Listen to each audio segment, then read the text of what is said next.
Hello young physics learner, मैं हूं भावना और आज हम शुरू करने वाले हैं गॉस थ्योरम और गॉस थ्योरम की एप्लीकेशंस। जैसा मैंने आपको अपने पिछले वीडियो में बताया था कि हम ने इलेक्ट्रिक फील्ड के बारे में पढ़ा था, उसकी एप्लीकेशंस के बारे में पढ़ा था और इसके बाद हम गॉस थ्योरम शुरू करेंगे। गॉस थ्योरम के बाद गॉस थ्योरम की एप्लीकेशंस। इलेक्ट्रिक फ्लक्स के बारे में मैंने आपको बताया पिछले वीडियो में। अगर आप लोगों को कहीं से भी कोई कन्फ्यूजन हो तो आप पहले वो वीडियो देख लीजिए, उसके बाद आप इस वीडियो को आगे कंटिन्यू करेंगे। ये मैं हिंदी मीडियम के बच्चों को स्पेशली बता रही हूँ क्योंकि इंग्लिश मीडियम के बच्चों को, सीबीएसई बोर्ड के बच्चों को मैं ऑलरेडी इन टॉपिक्स को कवर अप करा चुकी हूँ। अगर बच्चे चाहें तो उस वीडियो को देख सकते हैं, हिंदी मीडियम वाले भी। उस वीडियो में पूरा आपको डिटेल, सारी जितनी भी डेरिवेशंस हैं, जितने भी टॉपिक हैं, पूरी डिटेल में मैंने आपको बताए हुए हैं।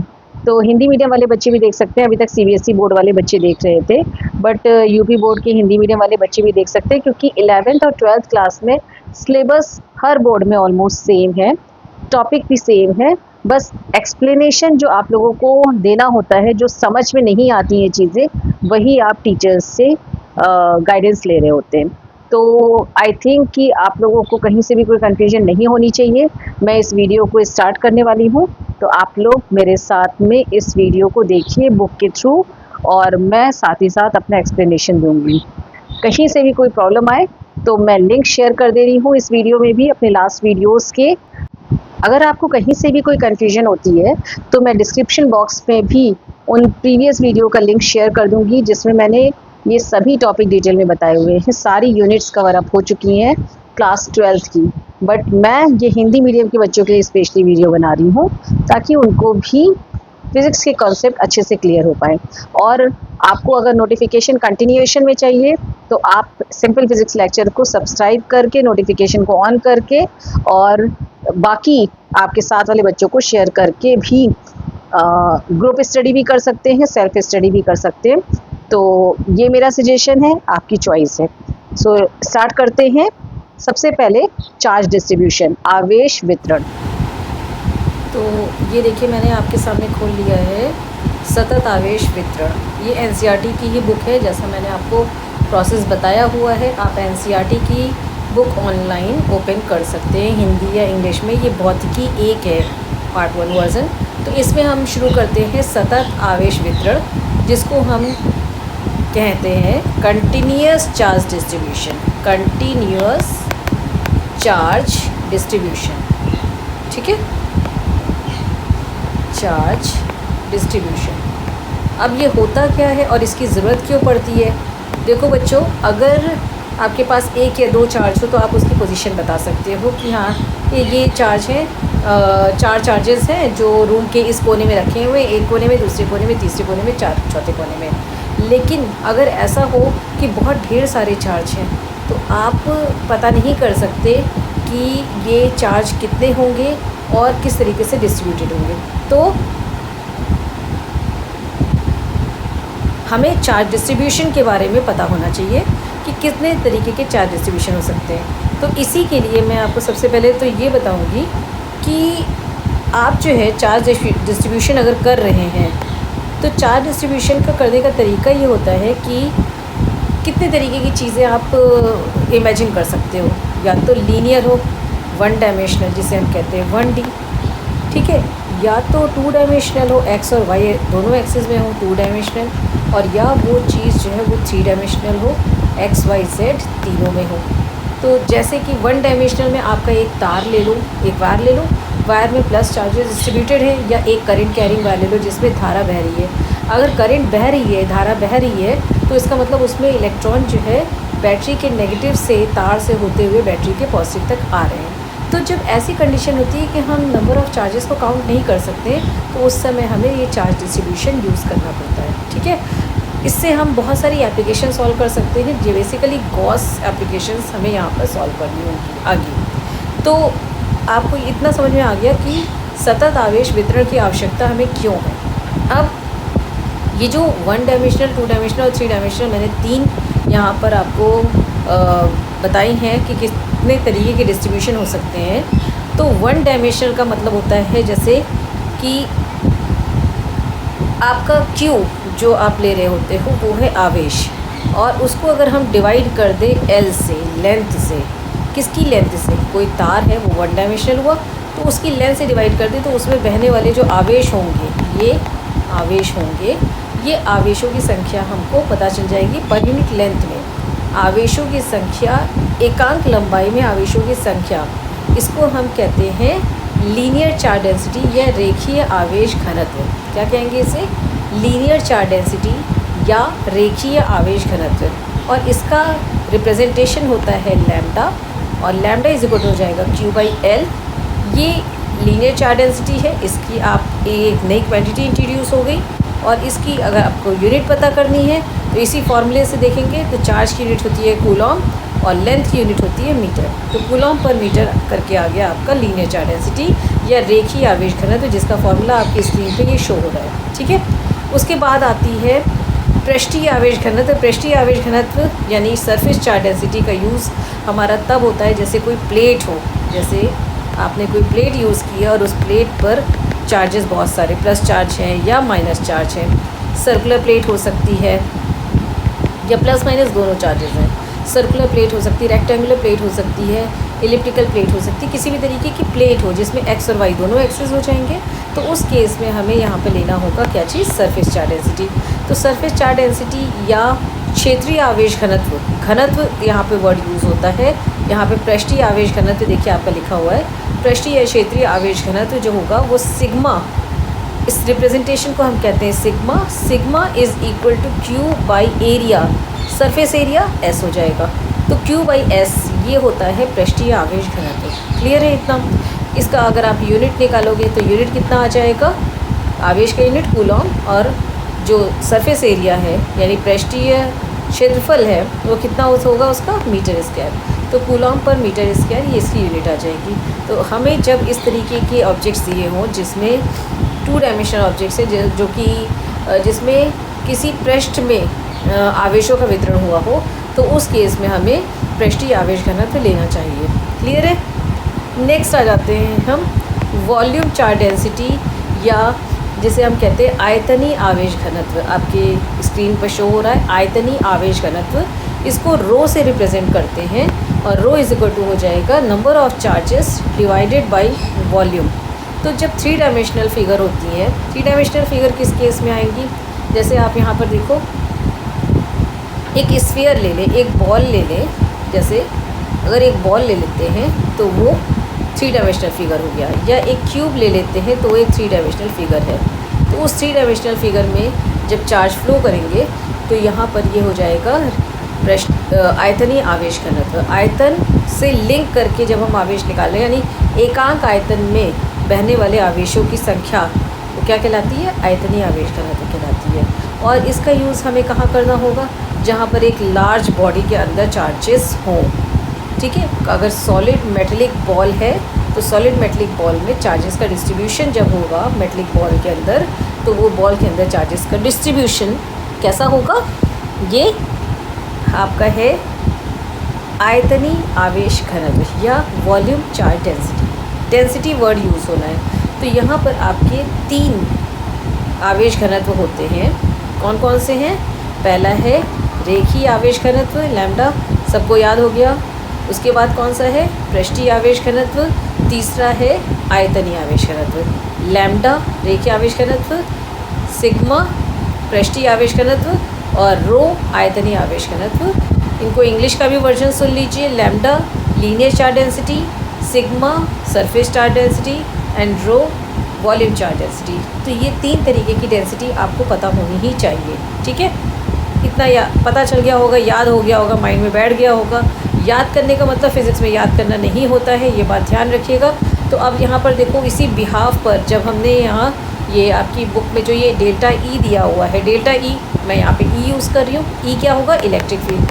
तो ई इलेक्ट्रिक फील्ड जब आप यूज़ करेंगे तो उस केस में आप देखेंगे कि इलेक्ट्रिक फील्ड का जो फॉर्मूला होता है वो के 1/4πε0 को के लिख दे रहे हैं कि Q divided by R square होता है। तो Q की जगह पे अगर हमारा लीनियर चार्ज डेंसिटी है तो क्या हो जाएगा? Lambda into L divided by R square. अगर हमारा वॉल्यूम चार्ज डेंसिटी है तो वो हो जाएगा rho into V divided by R square. और अगर हमारा सरफेस चार्ज डेंसिटी है तो वो हो जाएगा sigma into S divided by R square. तो इस फॉर्म में ये डिवाइड हो जाते हैं। जैसे रो के फॉर्म में है तो रो इंटू वी हो जाएगा। क्यों? क्योंकि आपने बेसिक फार्मूला भी पढ़ा हुआ है, लैम्डा इज इक्वल टू क्या था, क्यू बाई एल। तो Q is equal to lambda into L हो जाएगा। Sigma is equal to Q by S, तो Q is equal to sigma into S हो जाएगा। और rho is equal to Q by V, तो Q is equal to rho into V हो जाएगा।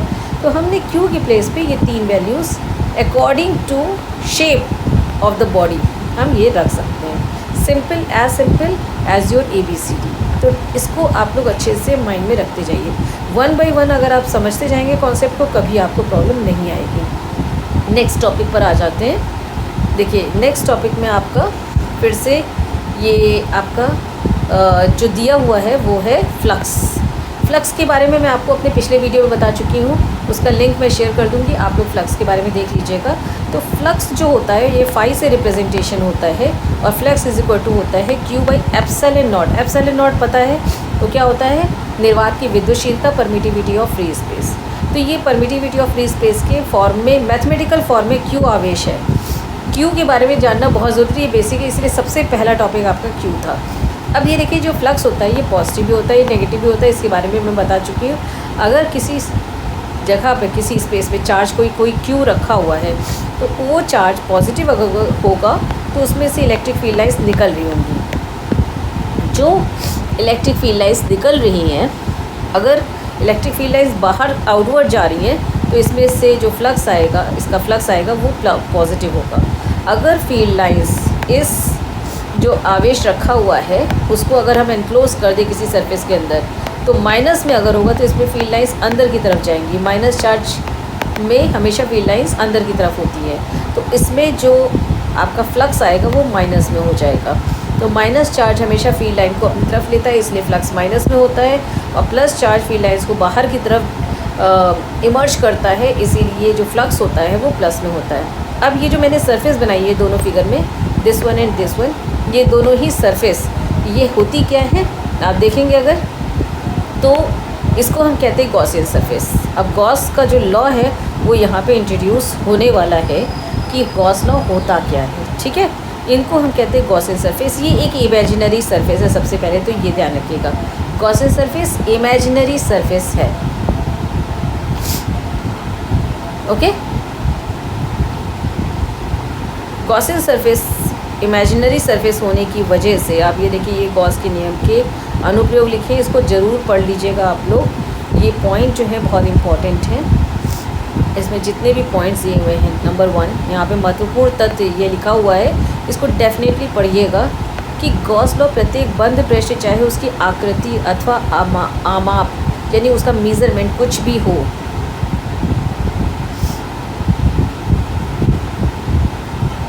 ठीक है, उसका मेज़रमेंट कुछ भी हो के लिए सत्य है। गॉस का नियम के दक्षिणी पक्ष के पद पे क्यू में पृष्ठ द्वारा परिबद्ध सभी आवेशों का योग सम्मिलित होता है। यानी इसका मतलब ये है कि इसके अंदर चाहे जितने आवेश रखे हुए हों, ये बस गॉस, ये जो सरफेस मैंने बनाई है ये एक इमेजिनरी सरफेस है, इसके अंदर ही होने चाहिए सारे चार्जेस, ठीक है। इसका मतलब ये है कि सारे चार्जेस गॉस सरफेस के अंदर आ जाएँ। जैसे आप सभी बच्चों को क्लास के अंदर रखा जाए, क्लास के बाहर कोई भी बच्चा ना हो, तो सारे बच्चे एक चार्ज के तरीके से हैं जो कि ये क्लास की पेरीमीटर में बंद है, इसको हम कहेंगे गॉसियन सरफेस। और ये सारे के सारे चार्जेस इसके अंदर बंद होने चाहिए, परिबद्ध होने चाहिए, ठीक है। ये वर्ड जो आपका हिंदी का, इसका मीनिंग यही है, सम्मिलित होना चाहिए, यानी कि जो हम Q ले रहे हैं उसकी वैल्यू Q1 प्लस Q2, बहुत सारे आवेश हैं, तो इनको हम ऐड करने का मतलब है जो माइनस चार्ज होंगे वो माइनस हो जाएंगे, जो प्लस चार्ज है वो ऐड हो जाएंगे। उस तरीके से हम नेट चार्ज Q रखते हैं, जिसका फॉर्मूला फ्लक्स के फॉर्म में phi is equal to Q by epsilon naught हो जाएगा, ठीक है। इतना क्लियर हो गया। ये आवेश पृष्ठ के भीतर किसी भी के कहीं भी अव्यवस्थित हो सकते हैं, मतलब ये कोई ज़रूरी नहीं है कि ये सारे चार्जेस इतने में हों, कोई चार्ज यहाँ हो सकता है, कोई चार्ज यहाँ हो सकता है, कोई यहाँ हो सकता है, कोई इस पॉइंट पर हो सकता है, कहीं भी हो सकते हैं। थर्ड पॉइंट, उस परिस्थिति में जिसमें ऐसे पृष्ठ का चयन किया जाए, कुछ आवेश पृष्ठ के भीतर तथा कुछ पृष्ठ के बाहर होते हैं, वैद्युत क्षेत्र के वाम पक्ष में दृष्टिगोचर होता है। एस के भीतर और बाहर सभी आवेशों के कारण, तथापि गॉस नियम समीकरण के दक्षिणी पक्ष यानी कि RHS की बात हो रही है, वाम पक्ष और दक्षिणी पक्ष, इतना डिफ़िकल्ट वर्ड लिखा हुआ है, इसलिए आप लोगों को थोड़ी बहुत इंग्लिश के वर्ड्स भी समझ में आने चाहिए। LHS और RHS की बात हो रही है, LHS और RHS। तो जो गॉस का नियम होता है उसके अकॉर्डिंग्स में ये है कि जो फाई होता है, फ्लक्स होता है, वो Q बाई एप्सिलॉन नॉट होता है। तो यहाँ पे दक्षिणी पक्ष यानी कि RHS की बात हो रही है कि पद पे Q केवल S के भीतर कुल आवेशों से निरूपित होना चाहिए। जो Q है ये टोटल आवेश, यानी Q is equal to Q1 plus Q2 plus Q3 and so on, इतना होगा। ठीक है। गॉस के नियम अनुप्रयोग के लिए चयन किए जाने वाले पृष्ठ को गॉसी पृष्ठ कहते हैं। आप किसी भी गॉसी पृष्ठ का चयन करके गॉस का नियम लागू कर सकते हैं, तथापि सावधान रहिए कि गॉसी पृष्ठ को किसी भी विविक्त आवेश से नहीं गुजरना चाहिए। तो इसका कारण यह है कि विविक्त आवेश के निकाय के कारण विद्युत क्षेत्र को किसी भी आवेश की अवस्थिति की भलीभांति परिभाषित नहीं किया जा सकता। जैसे कि आप आवेश के निकट जाते हैं, विद्युत क्षेत्र सभी मर्यादाओं के बाहर विकसित होता है, परंतु गॉसी पृष्ठ सतत आवेश वितरण से गुजर सकता है। सिंपल सा मीनिंग ये है कि जो गॉसियन सरफेस हम ले रहे हैं उसका हम शेप हम खुद डिफ़ाइन कर सकते हैं। जैसे अगर हम चाहें तो रेक्टेंगुलर ले सकते हैं, हम चाहें तो एक सर्कुलर शेप ले सकते हैं अगर 2 डायमेंशनल में। अगर हम 3 डायमेंशनल में जा रहे हैं तो हम एक क्यूब ले सकते हैं, क्यूबॉइड ले सकते हैं, स्फीयर ले सकते हैं। तो गॉसियन सरफेस 2 डायमेंशनल 3 डायमेंशनल दोनों के लिए आप एप्लीकेबल है। अब 1 डायमेंशनल के लिए मैं यहाँ नहीं कह रही हूँ, इसलिए नहीं कह रही हूँ क्योंकि 1 डायमेंशनल के लिए गॉसियन सरफेस बन ही नहीं पाएगा। सरफेस का मतलब ही होता है क्षेत्रफल हो, क्षेत्रफल का मतलब 2 डायमेंशनल तो होना ही चाहिए। ठीक है। तो गॉसियन सरफेस, लेकिन इसका मतलब ये नहीं कि इसके एप्लीकेशन में आप 1 डायमेंशनल ऑब्जेक्ट्स को ले ही नहीं सकते हो। गॉसियन सरफेस को 1 डायमेंशनल ऑब्जेक्ट को भी कवर अप करना पड़ेगा, तो वो आपको अभी बाद में पता चलेगा जब मैं 3 एप्लीकेशन आपको गॉस की कराऊँगी। ठीक है। ये आपका 4th पॉइंट भी क्लियर हो गया। जब निकाय में कुछ ससीमित होती है तो विद्युत क्षेत्र के परिकलन को अधिक आसान बनाने के लिए गॉस के नियम प्रायतः उपयोगी होता है। उचित गॉसियन पृष्ठ का चयन इससे सुविधाजनक बना देता है। अंत में फिर 6th पॉइंट, गॉस का नियम कूलॉम के नियम के अंतर्निहित दूरी पर व्युत्क्रम वर्ग निर्भरता पर आधारित है। गॉस का नियम कोई उल्लंघन व्युत्क्रम वर्ग से विचलन को संकेत करेगा। कोई उल्लंघन व्युत्क्रम वर्ग नियम से विचलन को संकेत करेगा। तो गॉस के नियम में ऐसा नहीं है कि वो जो कूलॉम का नियम है उसमें स्क्वायर आता है, जैसे फोर्स में स्क्वायर आ रहा है, इलेक्ट्रिक फील्ड में स्क्वायर आ रहा है, तो गॉस में भी हर जगह स्क्वायर है, ऐसा कुछ ज़रूरी नहीं है। और ये भी आपको एक एप्लीकेशन से पता चल जाएगा।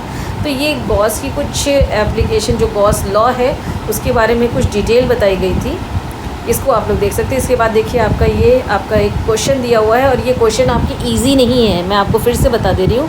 ये क्वेश्चन जितना आप लोग लगाओगे उतना ही आपको क्लियर होंगे। ये इजी न्यूमेरिकल आप लोगों को गॉस के नहीं मिलेंगे। मेरा नेक्स्ट वीडियो गॉस के न्यूमेरिकल पर ही है, और मेरा उद्देश्य, मेरा एम, मेरा टारगेट यही है कि मैं यूपी बोर्ड हिंदी मीडियम के बच्चों को पूरी तरीके से फ़िज़िक्स का कॉन्सेप्ट क्लियर करा सकूँ। ठीक है। तो मैं कोशिश करूँगी कि मैं इस उद्देश्य में मतलब कंप्लीट कर पाऊँ इस उद्देश्य को। चलिए नेक्स्ट मैं आपको यहाँ पर गॉस लॉ, जो बहुत टाइम से आप गॉस सुन रहे हैं, उस लॉ को एकदम क्लियर करके प्रॉपरली सेट करके आपको बता देती हूँ कि गॉस का नियम एक्चुअल में स्टेटमेंट और उसकी जो मैथमेटिकल एक्सप्रेशन है वो क्या है। मैं इसी साइड में वाइट में बता रही हूँ, आप देखिएगा। इसको आप लोग लिख लीजिए, गॉस लॉ कहते हैं। गॉस लॉ कहते हैं, ये कहता है कि यदि कोई आवेश किसी सरफेस के अंदर, जिसको हम इमेजिनरी काल्पनिक सरफेस के अंदर हो,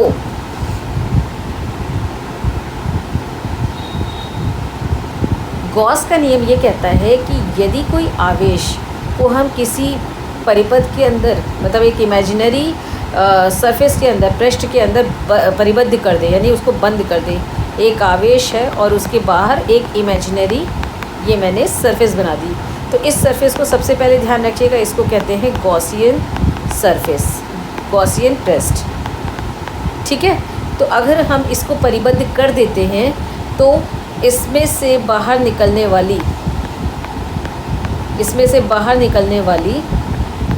वैद्युत बल रेखाओं का, यानी वैद्युत क्षेत्र का, यहाँ पर आपका जो वैद्युत क्षेत्र बनेगा E, उसका पृष्ठीय इंटीग्रल, जिसको हम फ्लक्स कहेंगे, E.ds, परिबद्ध जो वैद्युत बल रेखाएं निकल रही है उसे परिबद्ध वैद्युत क्षेत्र का पृष्ठीय इंटीग्रल समाकलन तो किसके बराबर होगा?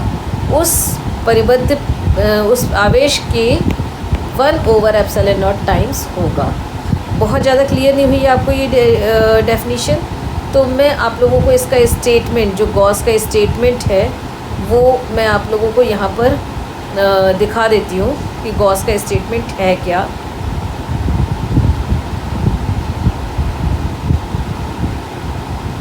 दिस वन,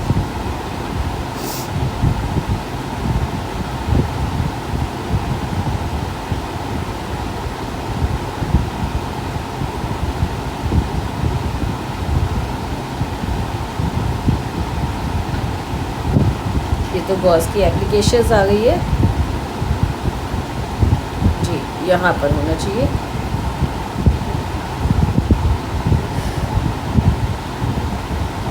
देखिए गॉस का नियम लिखा हुआ है, ये गॉस का नियम देखिए आप लोग यहाँ पर अच्छे से ध्यान से देख लीजिए।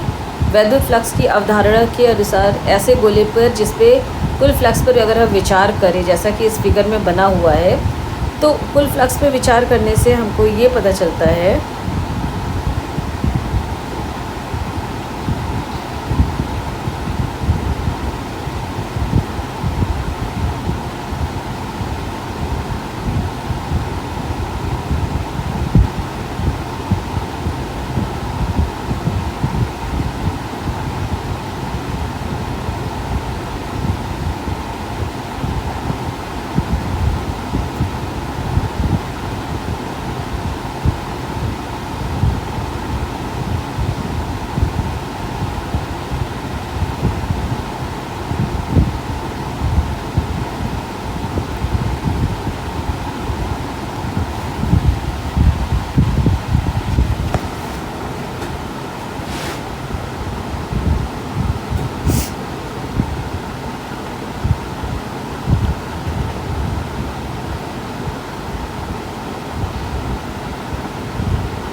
the charge enclosed by enclosed surface, नहीं, the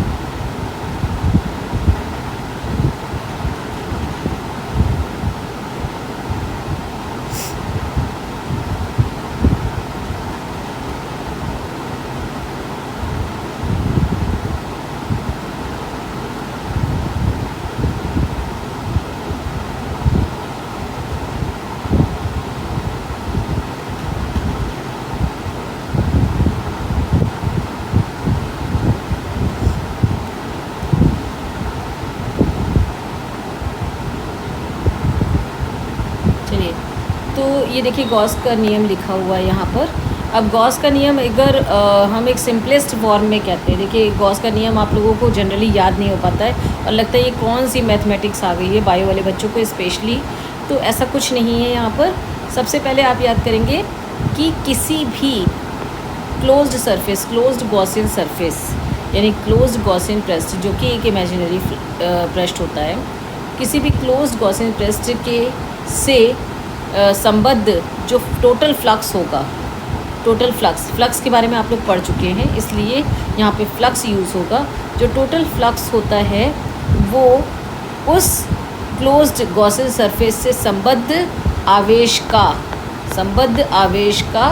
1/ε0 टाइम्स होता है। ठीक है, तो मैं फिर से ये रिपीट कर रही हूँ, ये परिभाषा आप लोगों को देख लीजिए, तो ध्यान से सुनिएगा।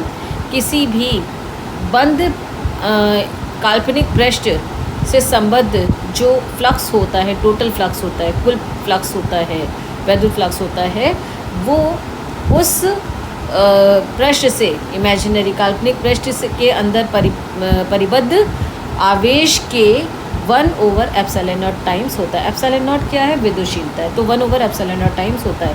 ये कम्प्लीटली मैथमेटिकल एक्सप्रेशन है, इसलिए इसकी परिभाषा भी मैथमेटिकल है। अब ये जो फाई है, इसको हम लोग क्या लिखते हैं? ये फाई आपका this one, phi is equal to closed integral E dot D S, ये हो जाता है closed integral E dot D S. ठीक है, ये वाला टर्म आ जाता है किसके फॉर्म में? फाई को हम अगर रिप्रेजेंट कर रहे हैं इलेक्ट्रिक फील्ड के फॉर्म में। यहाँ क्लोज्ड इंटीग्रल क्या है? अब देखो आप लोगों के लिए, फिर क्लोज्ड इंटीग्रल का मतलब होता है कि ये बंद होना चाहिए। ठीक है, ये क्या होना चाहिए, बंद होना चाहिए, यानी आवेश इसके अंदर एकदम क्लोज होना चाहिए। तो अगर ये बंद है तो यहाँ पर हम क्लोज इंटीग्रल, मैथमेटिकली हम यहाँ पर क्लोज इंटीग्रल इस तरीके का यूज़ करेंगे जैसा यहाँ पे सिंबल बना हुआ है। ई डॉट डी एस, अगर हम ई डॉट डी एस को ओपन करें तो E D S cos theta आ जाता है। कॉस थीटा की वैल्यू अगर कॉस 0 हो तो 1 हो जाएगा, दैट मीन्स ये हो जाएगा ई डी एस। और अब आप यहाँ पर अगर इस क्लोज इंटीग्रल को ओपन करके देखो तो डी एस, अगर मैंने यहाँ पर एक रेक्टेंगुलर सरफेस ली है,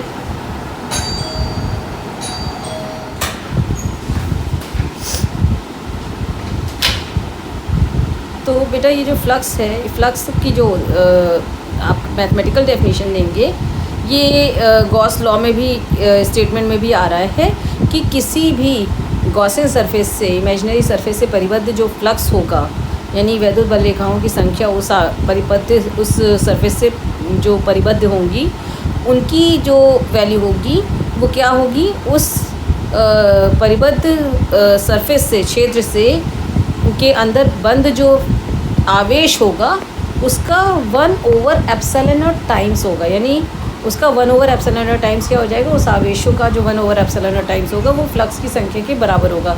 अब वो फ्लक्स उस पृष्ठ से बाहर भी निकल सकते हैं, अंदर भी आ सकते हैं। जैसे ये गॉसियन सरफेस हमने ले लिया, इसके अंदर प्लस चार्ज है तो फ्लक्स बाहर आ रहे हैं, और अगर इसके अंदर माइनस चार्ज भी है साथ में तो फ्लक्स अंदर आ रहे हैं। तो ये जो फ्लक्स की कुल संख्या होगी उसके रिस्पेक्ट में है। फ्लक्स प्लस में भी आया, जब बाहर निकल रहे होंगे तो फ्लक्स प्लस में होगा, और जब अंदर आ रहे होंगे तो फ्लक्स क्या हो जाएगा, माइनस में। तो हम इन दोनों की कुल संख्या की बात कर रहे हैं जब हम गॉस थ्योरम की बात कर रहे हैं। तो गॉस थ्योरम फ्लक्स की जो कुल संख्या होगी वो कितनी होनी चाहिए, उस परिबद्ध सरफेस से, क्षेत्र से में जो चार्जेस हैं, के अंदर जो चार्जेस हैं उसका 1/ε0 टाइम्स है। बेटा इसको एज सच ऐसे ही आपको लिखना होगा, ये डेफिनेशन, ठीक है। इंग्लिश में भी मैं आपको बता दे रही हूँ, जैसे मैंने पहले के वीडियो में बताया हुआ है, जो मैंने आपको बताया कि मैं आपको लिंक शेयर करूँगी। तो इंग्लिश के अकॉर्डिंग्स में क्या है कि आपका यहाँ पर क्या हो जाएगा कि आपका the total flux enclosed by a closed surface must be equal to 1/ε0 times of the charge enclosed by that surface. ये डेफिनेशन है गॉस की, ठीक है। तो आप लोगों को ऐसे ही डेफिनेशन तैयार करनी है, और इसका स्टेटमेंट ये है।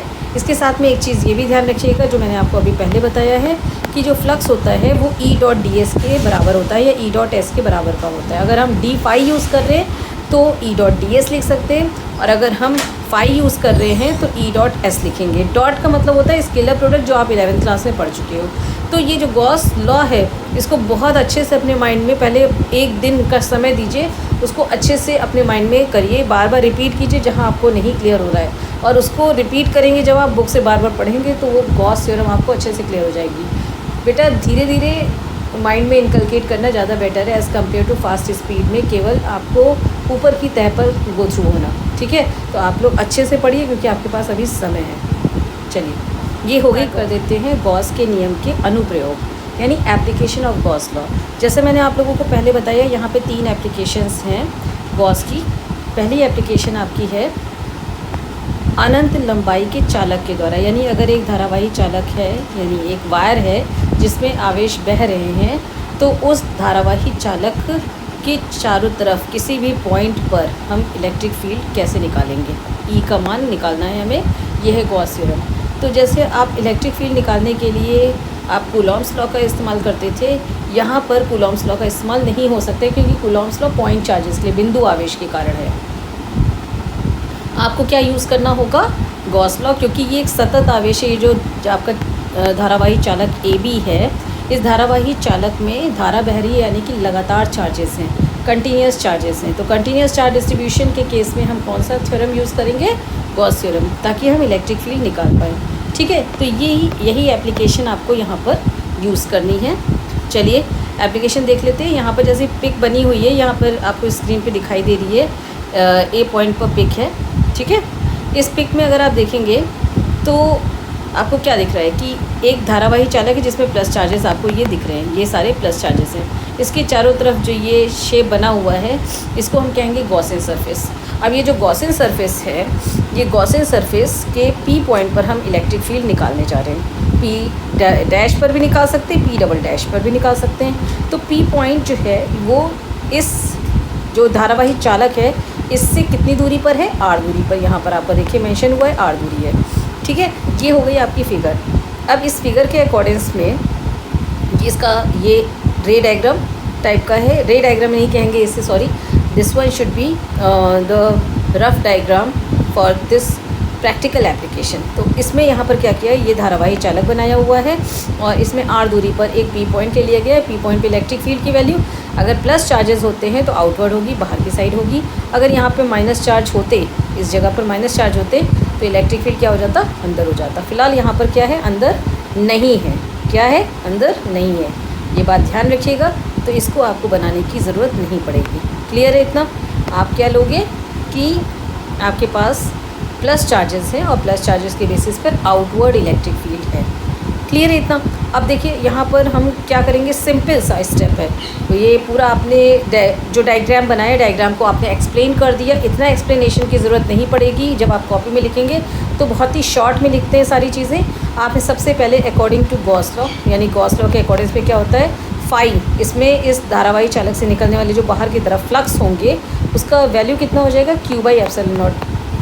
ये है आपका क्या चीज़, ये है आपका, ये जो Q है इस धारावाही चालक पे टोटल चार्जेस हैं और ये आपका एक सिंपल स्टेटमेंट है गॉस का जो कि यहाँ पर एप्लीकेबल हो रहा है, ठीक है। इसमें जो फ्लक्स है, इस फ्लक्स को हम डी फाई इंटीग्रेट कर देंगे, डी फाई इंटीग्रेशन। ये फाई है, डी फाई इंटीग्रेट। ओ कहाँ गया page,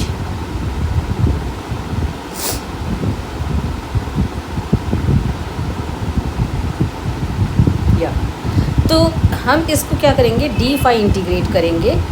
phi is equal to था आपका Q/ε0, तो डी फाई इंटीग्रेशन कर दिया is equal to Q/ε0 times हो गया। ओके, अब यहाँ पर जो डी फाई है उसको हम लिख देंगे close integral E.ds, this is equal to Q/ε0, है ना, ऐसे लिख देंगे। अब उसके बाद क्या होगा, सिंपल सी स्टेप आगे रह गई है कि आप यहाँ पर जो E.ds है उसको ओपन करेंगे तो ये आएगा E.ds cos थीटा। थीटा क्या होना चाहिए, इलेक्ट्रिक फील्ड और ds के बीच का एंगल। तो ds है सरफेस एरिया। अब ये सरफेस एरिया का जो नॉर्मल, सरफेस एरिया का मतलब होता है उसमें नॉर्मल वेक्टर, तो नॉर्मल वेक्टर आउटवर्ड जा रहा है, इलेक्ट्रिक फील्ड भी आउटवर्ड जा रही है। इनके बीच में एंगल कितना बना, दोनों पैरेलल लाइन है, एंगल हो गया 0। So this is equal to Q/ε0, यानी क्लोज इंटीग्रल E.ds cos 0 का वैल्यू हो जाता है 1 इज़ इक्वल टू हो गया आपका Q/ε0, ठीक है। इतनी वैल्यू आ गई। अब उसके बाद आप क्या करोगे, अगेन क्लोज इंटीग्रल को ओपन करना है आपको। तो E तो बाहर आ गया क्योंकि अब तो डॉट प्रोडक्ट नहीं रह गया, आप इसको सिंपल मल्टीप्लिकेशन एज्यूम करेंगे। इसमें क्या हो जाएगा, E बाहर and close integral ds is equal to Q/ε0। अब ये जो ds है ये होता क्या है, इसको भी क्लियर कर लीजिए। यहाँ पर ये ds जो होता है, ये आपने जो गॉसियन सरफेस ली है डॉटेड से जो बनी है, इसका मतलब ये काल्पनिक है, इमेजिनरी है। और ये गॉसियन सरफेस का जो भी शेप आप ले रहे होते हो उस शेप का सरफेस एरिया। तो आप ये बताओ, ये सिलेंडर शेप आ रहा है, सिलेंडर शेप का सरफेस एरिया कितना होता है, ये आपकी मैथमेटिक्स आपकी 10th क्लास की काम आने वाली है। तो E और क्लोज इंटीग्रल ds की जगह पर आप क्या लिख देंगे, जो भी इस सिलेंडर का, इस बेलनाकार सरफेस का क्या होता है, सरफेस एरिया। तो सरफेस एरिया क्या होता है, pi, this is 2 pi RH। R क्या है, रेडियस है, और H क्या है, इसकी लेंथ है, इसकी हाइट है, ठीक है। यहाँ पर आप देखोगे तो इस जो ये आपने सरफेस ली थी इसकी लेंथ कितनी ली गई, यहाँ से यहाँ तक की L, ठीक है।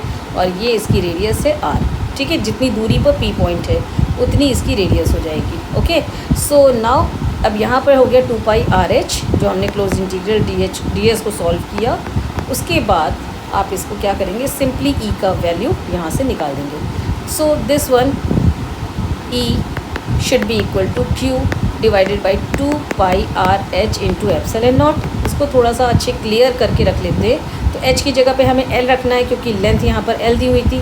तो Q डिवाइडेड बाई H जो आया आपका, उसको मैंने Q डिवाइडेड बाई L लिख लिया। बाद में आया 2 पाई R इंटू ε0, ठीक है। अब इसके बाद इसको थोड़ा सा और अच्छे से लिख देते हैं। Then it will come as E is equal to Q/L को लैम्डा लिख सकते हैं, 2 pi epsilon naught into R हो जाएगा। अगर और अच्छे से लिखना है आपको तो आप इसे 2 लैम्डा डिवाइडेड बाई 2 से मल्टीप्लाई किया तो 2 से डिवाइड करेंगे। जब आप 2 से डिवाइड करेंगे तो ये हो जाएगा 4 pi epsilon naught, 4 pi epsilon naught into R हो जाएगा। Now E is equal to 1 over, ये आ गया आपका 1/4 pi epsilon naught. 1/4 pi epsilon naught को हम नॉर्मल टर्म में के यूज़ करते हैं जिसकी वैल्यू 9 × 10⁻9 होती है। So K 2 lambda by divided by R, ये आ गया आपका ओवरऑल रिजल्ट। या आप यहाँ पर ही छोड़ सकते हैं lambda by 2 epsilon naught 2 pi epsilon naught R, या आप लिख सकते हैं इज इक्वल टू के 2 लैम्डा बाई आर। इस फॉर्म में आपका ये फॉर्मूला आ जाता है। This one is the formula. क्योंकि ये इलेक्ट्रिक फील्ड है तो आप इसको वेक्टर फॉर्म में लिखना चाहते हैं तो नॉर्मल यूनिट वेक्टर से मल्टीप्लाई कर देंगे, क्लियर, जो एरिया वेक्टर की डायरेक्शन में होगा। सो ये लास्ट रिजल्ट आपका आ गया, किसका है, अनंत लंबाई के चालक के द्वारा किसी भी बिंदु पर इलेक्ट्रिक फील्ड। तो ये हो गया सतत आवेश का और गॉस लॉ का एक एप्लीकेशन। क्लियर है इतना, जिसमें सतत आवेश का यूज़ किया गया है। नेक्स्ट में हम आ जाते हैं तो एक समान अनंत समतल चादर है, 2 डायमेंशनल हो गया। 2 डायमेंशनल में हमें किसका यूज़ करना है, सिग्मा का। तो अब यहाँ पर ये चादर ली गई है इस तरीके की, और इसके दोनों तरफ हमने गॉस सरफेस, ये जो डॉटेड बना हुआ है ये है गॉस सरफेस, दिस वन, ये पूरा है गॉस सरफेस। इस गॉस सरफेस से इस शीट को हमने कवर अप कर लिया, क्योंकि गॉस सरफेस ऐसी बनानी चाहिए जो सारे के सारे चार्जेस को कवर अप करती हो, तो ये कवर कर लिया इसने, ठीक है। तो इस बिहाफ पे हम जब इसको सॉल्व करेंगे तो आपका ये रिज़ल्ट आ रहा है। आपने सिंपल वही सेम स्टेप किए। सबसे पहले आपने गॉस थ्योरम अप्लाई की, यानी phi is equal to Q divided by epsilon naught, और फाई को आपने क्या रख दिया, close integral E dot D S. इस तरीके से रख के ही आप स्टार्ट करते हैं और सारी एप्लीकेशन करते हैं। अगर आपको इसकी डिटेल जानकारी चाहिए तो मैं अपने डिस्क्रिप्शन बॉक्स में जितना मैंने पहले जो वीडियोज़ बनाए हुए थे वैद्युत आवेश और क्षेत्र के, जो इंग्लिश मीडियम के बच्चों के लिए बनाए थे, सीबीएसई बोर्ड के लिए बनाए थे, उस वीडियो को यहाँ लिंक शेयर कर दूँगी। डेरिवेशन के स्टेप्स सेम होते हैं, आप चाहे उसे हिंदी में पढ़िए चाहे इंग्लिश में पढ़िए, तो वो स्टेप्स आपको यहाँ पे क्लियर हो जाएंगे। अगर मैं हर एक डेरिवेशन को दोबारा से करवाऊँगी तो ये बहुत लेंथी वीडियोस बनेंगे और आपके लिए बहुत प्रॉब्लम आएगी। मेरा पर्पज़ है यहाँ पर समझाना आपको हिंदी में, तो वो मैं यहाँ पर करने की कोशिश कर रही हूँ, और वीडियो लिंक साथ में शेयर करने का पर्पज़ है कि आप लोगों को पुराने वीडियोज़ से जिसमें डेरिवेशन स्टेप्स हैं उससे आप लोग स्टेप्स को क्लियर कर पाएँ। तो ये है आपका second application of Gauss law, and same इसका रिज़ल्ट देख लीजिए। इसका रिज़ल्ट आ रहा है this one, E is equal to sigma by 2 epsilon naught, single sheet के लिए। और इसकी कम से कम 6 केसेस हैं जो मैंने आप लोगों को पहले की वीडियो में बताए हुए हैं। आप लोग उसको डेफिनेटली देखिएगा, लिंक मैं साथ में शेयर करूँगी। अब आ जाते हैं नेक्स्ट में। तो नेक्स्ट और लास्ट एप्लीकेशन है एक समान आवेशित पतले गोलीय खोल के कारण वैद्युत क्षेत्र। खोल यहाँ पे स्फीयर कहते हैं इसे, ये है एक आपका स्फीयर जिसमें चार्जेस हैं। इस चार्जेस पर आपको क्या निकाल रहे हैं आप, इस चार्जेस के कारण इस चार्ज सरफेस के अंदर किसी पॉइंट पी पर कितना वैद्युत क्षेत्र होगा, इस चार्ज सरफेस पे कितना होगा, इस चार्ज सरफेस के बाहर पी पॉइंट पे कितना होगा। ये 3 केसेस इसमें होंगे। ये देखिए, आपका पहला है खोल के बाहर वैद्युत क्षेत्र, ओके। दूसरा है आपका खोल के बाहर जो वैद्युत क्षेत्र, दिस वन, खोल के बाहर वैद्युत क्षेत्र, उसकी वैल्यू देखिए आपकी इतनी आएगी, this one, E is equal to Q by 4 pi epsilon naught R square. ये आ रही है बिंदु आवेश के कारण जैसे निकलता है किसी बिंदु पर, ये बिंदु आवेश क्यू है, इसके कारण जहाँ पी पॉइंट पर हम वैद्युत क्षेत्र निकालते थे ई, वही रिज़ल्ट आ रहा है जो कि यहाँ पर है, ठीक है, सेम रिज़ल्ट है। तो इसमें कोई चेंज नहीं हुआ है। नेक्स्ट आप देख लीजिए, अगर दिस वन, इसी के नीचे आई थिंक दिया हुआ है डिटेल में, second, this one is second, खोल के भीतर कितना होगा, तो भीतर जो आ रहा है सेकेंड केस, इसमें आंसर आता है 0। किसी भी गोलीय पृष्ठ के अंदर वैद्युत क्षेत्र 0 हो जाता है, ठीक है। अंदर 0 क्यों हो जाता है इसके बारे में भी हम डिटेल में चर्चा मैंने की हुई है, डिस्कशन किया हुआ है। आप लोग उसको डेफिनेटली देखिए उस वीडियो को, तभी आपको ज़्यादा अच्छे से क्लियर होगा। और इसके बाद आपका तीसरा केस,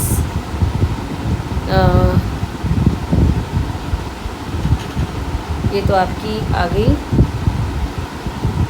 एक्सरसाइज सारी, ठीक है।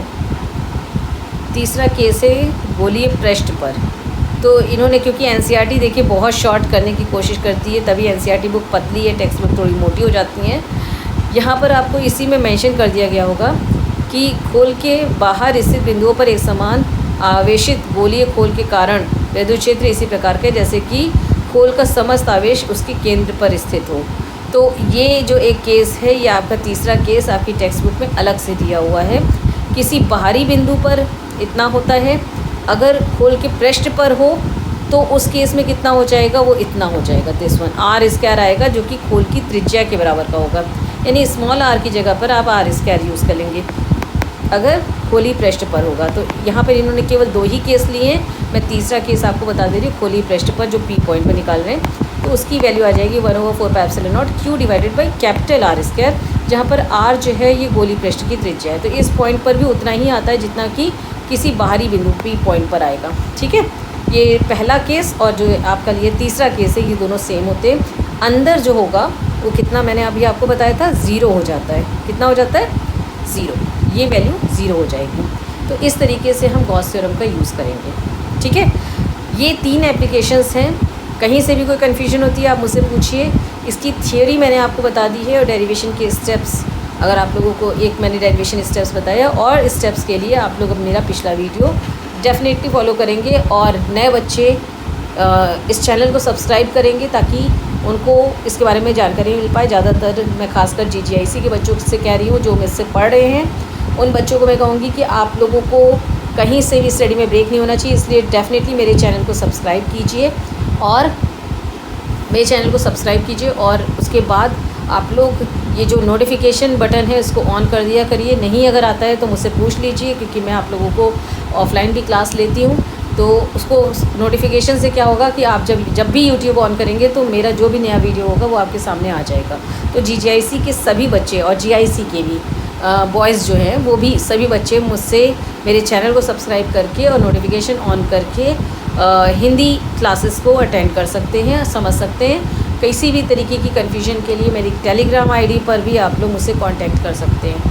तो मैं चाहूँगी कि आप लोग इनको जो गॉस थ्योरम बताइए और इसकी एप्लीकेशन आज बताइए उसको बहुत अच्छे से पढ़ें, इसके नोट्स खुद से बनाएं ताकि आपके अंदर कॉन्फिडेंस आए कि आप गॉस थ्योरम और उससे रिलेटेड एप्लीकेशंस अब कमांडिंग आपकी हो चुकी है, आपका उस पर कमांड है। नेक्स्ट वीडियो में मैं आप लोगों को इससे रिलेटेड एक आपके डाइपोल से रिलेटेड क्वेश्चंस और गॉस थ्योरम उसकी एप्लीकेशन से रिलेटेड क्वेश्चंस यानी न्यूमेरिकल्स करवाऊँ।